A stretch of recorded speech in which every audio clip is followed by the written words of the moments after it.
From December 15th to December 19th, Modern Warfare 2 had its free weekend, and it ended yesterday, and I have to say I had a lot of fun playing. I personally haven't played an up-to-date Call of Duty game since Black Ops 4, so it was really fun to try out Modern Warfare 2 during its prime and see what it was like.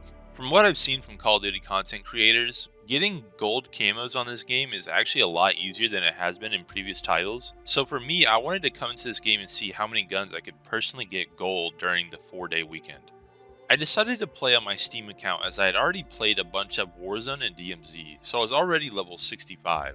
If you want, go ahead and try to guess what level I end at. It's a pretty high level and I'm pretty proud of it.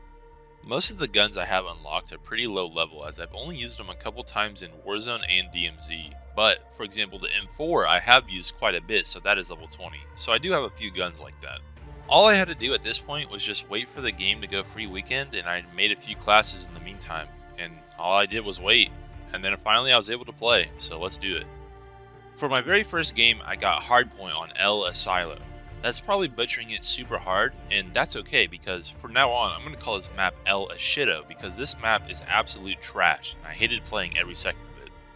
Probably towards the end of the video I'll go on to a rant on why this map is disgusting and I never want to play it again, but for now on you'll just have to bear with me as I stumble through it. I decided to use the M4 to start off with as that was the closest gun I had to being gold, so might as well just start there. Honestly, nothing happened that was really interesting my very first game. All I really did was just play the hard point, and we ended up winning by that.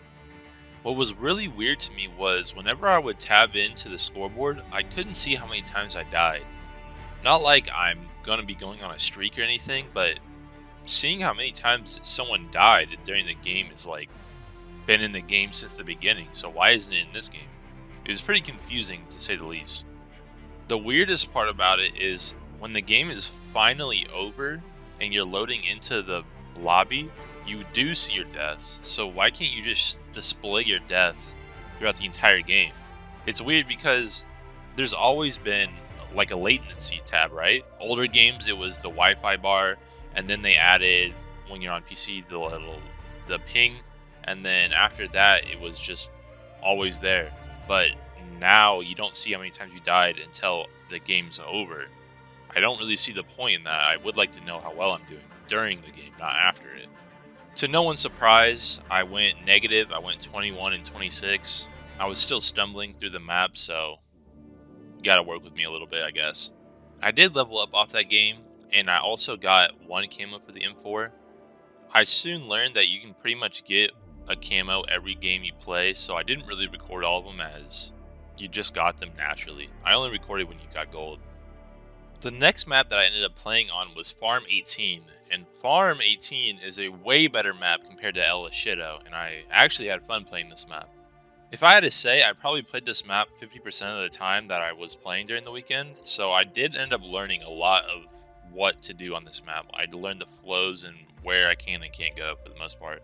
What I didn't learn, however, was the spawns throughout the whole thing. I have heard people complain about the spawns, and for me, I'm gonna end up complaining about them as well. I just couldn't figure out where everyone was spawning consistently. This map is pretty big, so whenever you're playing a domination or a hardpoint game, the spawns are a little weird. And then team deathmatch, I have no idea where people are spawning. Like, actually no idea, so it was pretty fun to play team deathmatch, is what I'm getting at.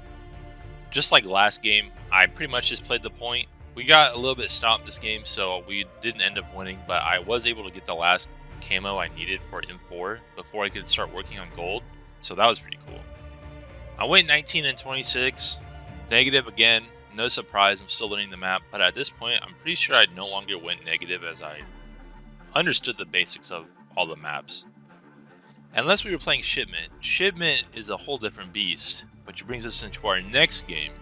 Shipment was an absolute blast to play. I loved playing every second of it. Even though you pretty much just trade one kill for one death constantly, at least how I play, I loved playing it so much. I really wish you could have chose what maps you played during the free weekend, because I literally would have just played Shipment all day, every day.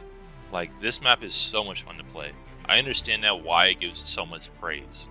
This map does have its flaws though. The spawns are absolutely atrocious. Sometimes an enemy will just randomly spawn directly in front of your gun, other times you'll spawn in front of their gun. or you'll have a good spot and then the entire enemy team spawns directly on top of you and guns you down. It happens, it's a small map and it's trying to find a spot to spawn 12 people, but it is really fun to play. So fun, in fact, that I actually got my first quad feed with the drill charge, which also showed me how OP the drill charge was on this map, so that was awesome. See, I told you I could go positive. Now I feel pretty comfortable actually showing how I got gold for the guns. All you have to do to get gold is do the few challenges, and then you have to get 3 kills in a row a certain amount of times. For most guns it's 10, so I got my first, second, and third for my final 3-piece to give me the gold gun. For some reason the pop-up didn't pop up, so I actually didn't even realize I got it until after the game was over. And there it is in all of its glory. Oh my goodness, the gold guns in this game look beautiful. I like the gold camo so much that I even got the gold mastery for the M4 where you have to get 100 kills in a row with the gold camo equipped. I felt on top of the world, honestly. After that, I just decided to use as many guns as I could just to see what I was feeling and what I liked. I leveled up a ton of guns during this time and I did find a few favorites. I got the Cast-Off 7.62 Max, then the RPK, then the RAL MG, Rap H, with a nice little mounted quad headshot feed thrown in there for a good measure. Then the 5.56 Icarus, STB 5.56, SPR 208, which was a really fun gun, HCR 56, Seiken MG 3.8, fan favorite RPG, M16, and then the Chimera. I ended up taking a short break from leveling weapons so I could get the SPR gold, and it looks beautiful gold. Like, look at this thing, bro. A pure gold marksman rifle that is one of the best feeling guns in the game. Oh my gosh, it was so awesome. Shortly after, I got the RPG gold as well. And dude, a golden rocket launcher. Look at this thing, bro. It is beautiful. This pretty much ended days 1 and 2 for me. At this point, I figured leveling up every gun wasn't going to be as good as I thought originally. I was starting to realize a realistic goal for this video would be 10 gold guns in 4 days, so that's what I did. I pretty much leveled up and got gold every gun that looked interesting and felt really good at this point. On day 3, I decided to get the STB gold.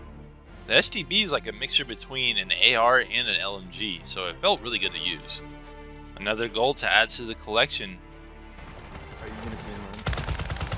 You should do the fake YouTuber reaction when they lose the goal and be like, oh my god, getting it! I just randomly got it, guys. Guys, I didn't even know I was getting it gold. Oh guys, I didn't even know I was recording. What the heck? I just got this gun gold. Oh, and I have my buddy on Discord say hi, bro. Oh my god. Oh my god. I wanted to level up a few more weapons, so I got the FS Hurricane, Lockwood 300, and the 50 GS, or the Deagle, to max. Shortly after I got the Hurricane to gold, dude, this gun is an absolute laser beam. I loved using it so much and I'm super glad I got it to gold. Getting the Hurricane gold makes us have 6 gold guns now, and we are getting super close to our goal of 10. I got the Lockwood 300 gold next, and I have to say, using the Lockwood was really fun in shipment. Other than that, it was kind of annoying to use. Of course, if you're going to play a Modern Warfare title, you have to get the Deagle's gold. It's pretty much in the code of conduct that you sign, you have to get gold Deagles. The dual Deagles are amazing to have. I'm glad I did it. They weren't my favorite gun to level up, but I did it, so I'm proud of myself. Apparently the SPX-80 is supposed to be a close resemblance to the intervention from OG Modern Warfare 2, so I leveled it up, and it was actually pretty fun to use. Sniping is always fun in Call of Duty, but I don't know if this gun is supposed to be close cousin to the intervention, or if it's supposed to be like a sibling of some kind, but yeah, I guess I could kind of see it, but yeah, this gun is really fun to use. Another gold.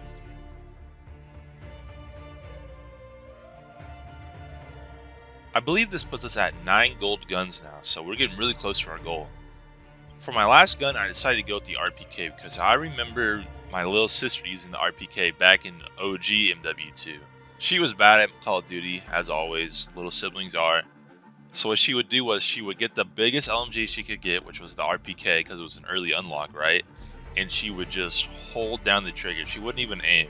And I just remember that being super funny, so I decided to go with RPK. The RPK felt really good to use, and I actually got it gold in like only a couple games. It felt like a laser beam half the time. And with that, I hit my goal of getting 10 guns gold during the free weekend. So I'm going to go ahead and let you guys check out all the gold guns we got.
I pretty much stayed up until like 3 a.m. on the 18th to finish out this challenge because I knew when I woke up I wouldn't have too much time left to play, as the game would go off free weekend at like 10 or 11, maybe 12, I can't remember, on the 19th, so I had to pretty much finish it on the 18th, which I'm glad I did.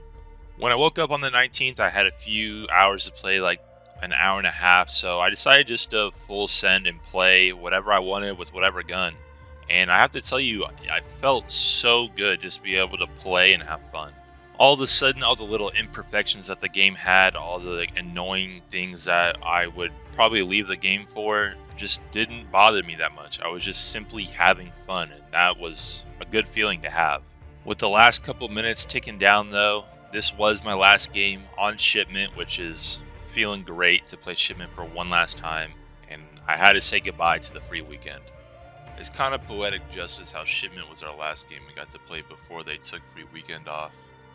Felt good to kind of pop off there at the end too, so I'm happy with this weekend. Our final level is 172, so we gained 107 levels in 4 days. Not too bad. So there you go, we ended the weekend at level 172, gaining 105 levels. Obviously, it was the double XP and double weapon XP, so that really helped boost the total level. But 172 in 4 days, technically like 3.5, is not too bad. I'm pretty sure I played like 30 hours in 4 days, so I was pretty much a degenerate for 4 days, playing like 8 hours a day. Now, some of you might say, Jaden, you played 30 hours in 4 days and only got 10 gold guns? That's pretty bad, dude. And you know what? Maybe it is, maybe it isn't, but I was having fun doing it in the meantime, so I really don't care. I think that's a good number to get. 10 gold guns, really? That's pretty good in my opinion. Now, the whole point of a free weekend in Call of Duty is just to let people who haven't bought the game yet make a decision on if they want to play the game or not. And my opinion is yes, but not at $70. I said early on I'd go ahead and make fun of El Ashido, so I guess now's the best time than any. So this is an aerial view of El Ashido. This map is unnecessarily huge for no reason at all. This is a rough outline of how big the map is and where the points are for domination. Hardpoint, they kind of go everywhere, but just bear with me if it's hard to understand. So this map is about 150 meters wide if I had to guess, and that wouldn't be a problem if you weren't moving at negative miles an hour, it feels like in this game. You literally feel like you're running underwater. I told my friend when I first started playing DMZ in Warzone that when I hopped back on Cold War, which is the newest game that I own in the Call of Duty series, I felt like in Cold War I was running on ice and I couldn't control my character. Then to make things worse, each point is about 60 meters away from one another. So you literally have to spend like 10 seconds running to each point, especially on hardpoint. It spawns you like 80 meters away from the hardpoint. You spend 10 seconds running there, and then you die because it's literally 2 levels, and the sound directional audio in this game is really bad when it comes to different levels of floors. So you could be on the ground floor sound whoring because of how loud enemy movement is now. And you'll hear someone behind you and you can't tell if it's above you or below you.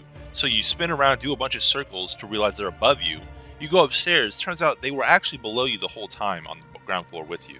It's very annoying, the directional audio in this game.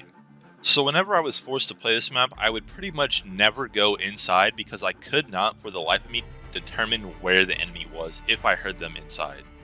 I would for the most part stick to the outside and maybe go into the first building, like the first entrance on both sides. That's pretty much it. To make things worse, I'm going to zoom in. This is the only playable part of the map, the middle building.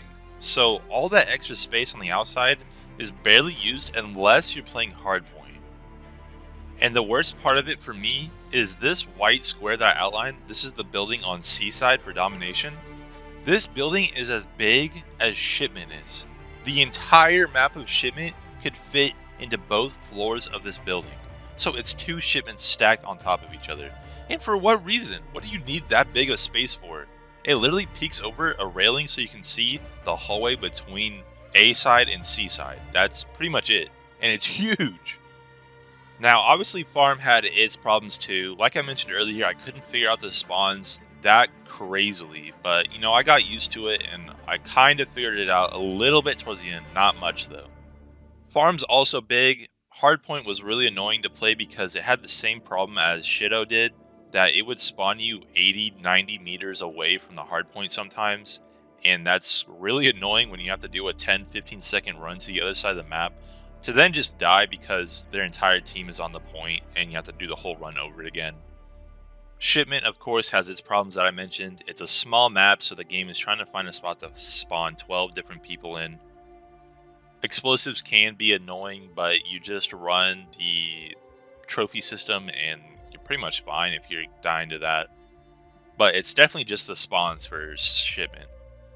So my concern is if one of the maps for the free weekend is absolutely dog shit, another map is a little bit between good and bad, and the third map is a map that we've had for 20 years that's been a remake like 6 times, is the 3 maps that they're going to give us. How bad are the other maps that they're not letting us play? That's my concern. Correct me if I'm wrong, but I believe there's 7 maps that came with the base game. Shoot House, which was a DLC, and Shipment, both are remakes that have been in the game for a long time. So if 2 of the maps are bad to good, that means there's 5 other maps that are alright or bad. I can't imagine them being great. I know there's one map, maybe it's called Hydroelectric. I don't know if that's the correct name, but I know the sun on that map is absolutely huge and blinds you if you're looking at one of the spawns. So the point I'm getting at is the free weekend a good test to see how good the base game is?